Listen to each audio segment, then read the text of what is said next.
तो चलिए बढ़ते हैं आज की कहानी की ओर। दोस्तों, आज की कहानी हमारे साथ शेयर की है पंचकुला जिले के छोटे से गांव करणपुर के रहने वाले मनी कुमार जी ने।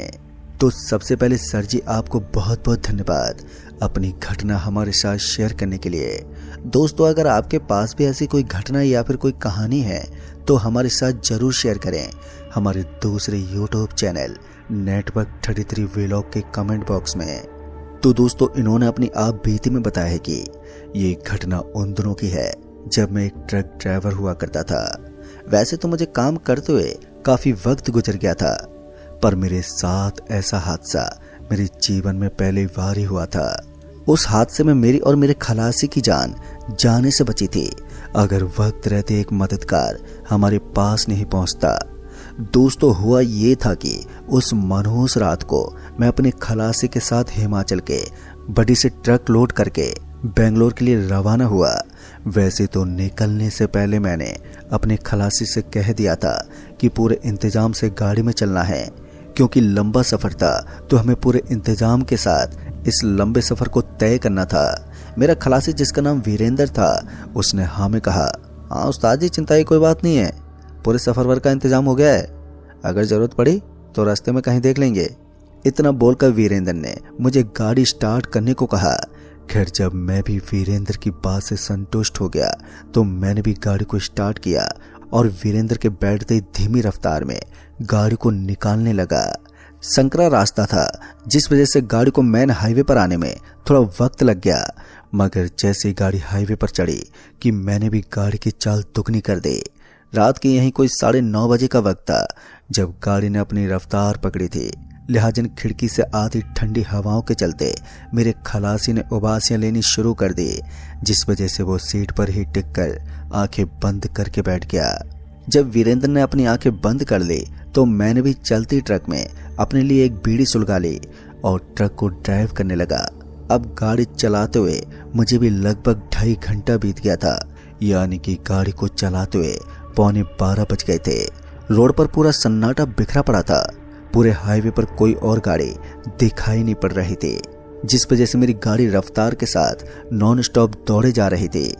अब हम चलते चलते महाराष्ट्र के गुजरी घाट पर पहुंचने वाले थे और मैं अभी उस अंधेरे में अपनी ट्रक की रफ्तार थोड़ी धीमी करके आगे बढ़ने लगा।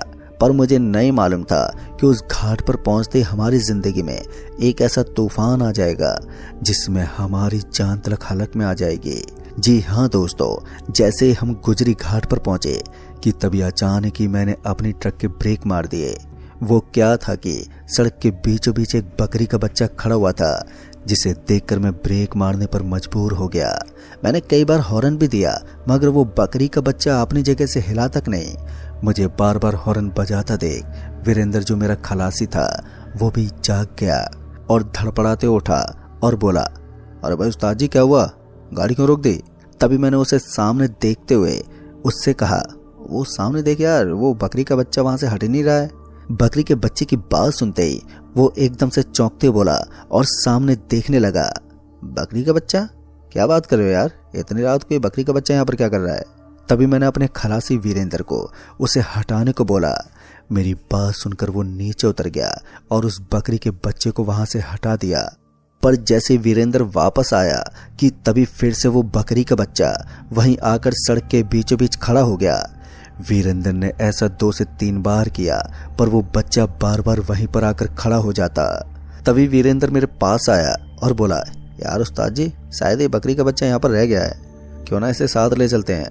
वीरेंद्र की बात सुनकर मैंने भी हामी भर दी और मेरे हामी भरते ही वीरेंद्र झट से उस बच्चे को उठाकर ले आया और पीछे ट्रक में थोड़ी सी खाली पड़ी जगह में बिठा दिया। तभी वीरेंद्र मुस्कुराते हुए ट्रक में बैठा और मैंने भी ट्रक स्टार्ट की और हम चल पड़े अपनी मंजिल की ओर। दोस्तों, अभी हम कुछ और दूरी पर पहुंचे थे कि तभी ना जाने हमें ऐसा लगा जैसे कि ट्रक में बहुत ही भारी चीज लोड कर दी हो, जिस वजह से ट्रक की चाल धीमी पड़ गई। मैं बार बार एक्सीलेटर से रेस बढ़ाता, पर ट्रक की गति में कोई फर्क ही नहीं पड़ता। वीरेंद्र और मैं, हम दोनों ही इस बात से हैरान थे कि आखिर ट्रक में हुआ तो हुआ क्या है। लिहाजा हम ट्रक से नीचे उतरे और उसका इंजन चेक किया, पर दोस्तों हमें इंजन में तो कोई भी खराबी नहीं दिखी। जब हमें लगा कि सब कुछ ठीक ठाक है तो फिर हम वहीं पर खड़े अब ये सोच रहे थे कि आखिर मामला क्या है। फिर इसी बीच वीरेंद्र जो मेरा खलासी था वो अचानक ही ट्रक के पिछले हिस्से में पहुंच गया, ये देखने के लिए कि कहीं पिछले टायरों में तो कोई दिक्कत नहीं आ गई है। अभी वो टायरों को ही चेक कर रहा था कि तभी अचानक ही किसी की आहट सुनकर वो ट्रक के अंदर झांक कर देखने लगा, और जैसे उसने झांक कर देखा कि तभी वो बुरी तरह से चीख पड़ा और चीखते हुए नीचे गिर पड़ा। मैं जल्दी से उसकी ओर दौड़ा उसे उठाने के लिए, पर जैसे मैं उसके पास पहुंचा कि तभी मेरी भी नजर ट्रक के अंदर चली गई, और जो नज़ारा मेरे सामने था वो बहुत ही भयावह था। मेरा शरीर भी थर-थर कपकपाने लगा। दरअसल दोस्तों मैंने देखा कि अब उस ट्रक के भीतर जो पहले बकरी का बच्चा था वहां पर अब उसकी जगह एक भयानक शैतान खड़ा है। उसके चेहरे पर बड़े बड़े बाल थे और खून से भरी हुई आंखें थी जो पूरी तरह से लाल सुर्ख थी। पर दोस्तों जैसे मैं वीरेंद्र को संभालने लगा कि तभी उस शैतान ने मेरा गला पकड़ लिया और एक ही झटके से दूर फेंक दिया। तभी वीरेंद्र को भी उस शैतान ने बहुत ही जोर से पटक दिया। इससे पहले वो शैतान हम दोनों को और भी ज्यादा चोट पहुंचाता कि उससे पहले ही हमने वहां से निकलना बेहतर समझा। लिहाजा हम दोनों वहां से धड़पड़ाते हुए भागने लगे।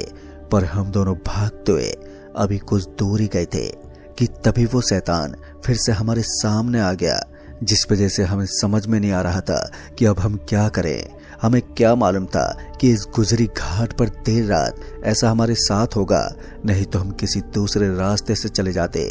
अब हम दोनों शैतान के चंगुल में फंस चुके थे, क्योंकि जिधर भी हम भागते वो शैतान उधर ही आ जाता। तभी हम वापस से पीछे की तरफ अपने ट्रक के उधर भागने लगे और भागते हुए वापस से वहीं ट्रक से काफी दूर चले गए। फिर हमने एक नजर पीछे पलट कर देखा तो अब वो शैतान हमें दिखाई नहीं पड़ रहा था। लिहाजा हम वहीं पर रुक गए और लंबी लंबी गहरी सांसें लेने लगे। तभी हमें पीछे से एक ट्रक आती हुई दिखाई पड़ी, तो उस ट्रक को देखते हम उस ट्रक की ओर दौड़े और लिफ्ट मांगने का इशारा करने लगे। पर वो ट्रक वाला अच्छा आदमी था, तो उसने हमें बिठा लिया और अपने ट्रक को गुजरी घाट से न होकर किसी दूसरे छोटे से रास्ते से लेकर जाने लगा।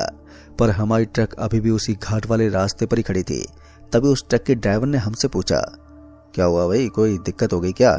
दोस्तों उस आदमी के इतना कहते ही मैंने उस आदमी को पूरी बात बताई, जिसे सुनकर वो भी हैरान हो गया और हमारी बात सुनकर वो ट्रक ड्राइवर थोड़ा सा मुस्कुराने लगा और आगे एक छोटे से ढाबे पर छोड़कर चला गया, जहां पर हमने कई लोगों के मुंह से उस गुजरी घाट की अलग अलग कहानी सुनी, जो वाकई में खौफनाक दिल दहला देने वाली थी।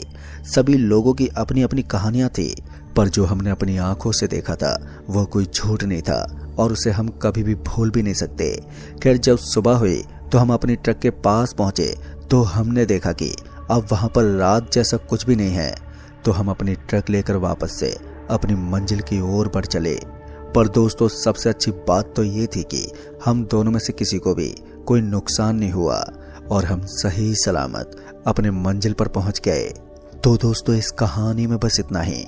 कहानी आपको पसंद आई हो तो वीडियो को लाइक शेयर कमेंट जरूर कर दें, और साथ ही अगर आप चैनल पर नए हैं तो चैनल को भी सब्सक्राइब जरूर कर दें। जल्द ही मिलूंगा ऐसी एक और सच्ची खौफनाक घटना के साथ।